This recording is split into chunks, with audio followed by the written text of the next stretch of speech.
Orihuela, su pueblo y el mío, se nos ha muerto, como del rayo Ramón Sige, con quien tanto quería. Yo quiero ser, llorando, el hortelano de la tierra que ocupas y estercolas, compañero del alma tan temprano.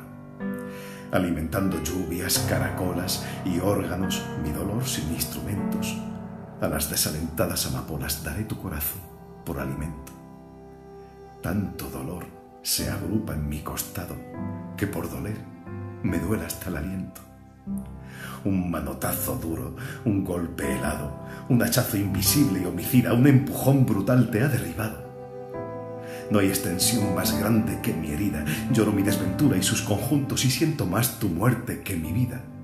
Ando sobre rastrojos de difuntos y sin calor de nadie y sin consuelo voy de mi corazón a mis asuntos.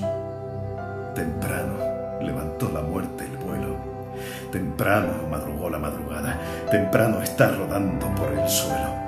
No perdono a la muerte enamorada, no perdono a la vida desatenta, no perdono a la tierra ni a la nada. En mis manos levanto una tormenta de piedras, rayos y hachas estridentes, sedienta de catástrofes y hambrienta.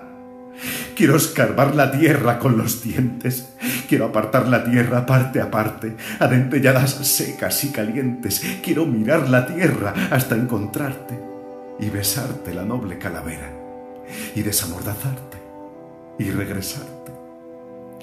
Volverás a mi huerto y a mi higuera, por los altos andamios de las flores pajareará tu alma colmenera de angelicales ceras y labores. Volverás al arrullo de las rejas de los enamorados labradores, alegrarás la sombra de mis cejas y tu sangre se irá a cada lado, disputando tu novia y las abejas. Tu corazón ya terciopelo ajado llama a un campo de almendras espumosas. Mi avariciosa voz de enamorado a las aladas almas de las rosas del almendro de nata te requiero. Que tenemos que hablar de muchas cosas.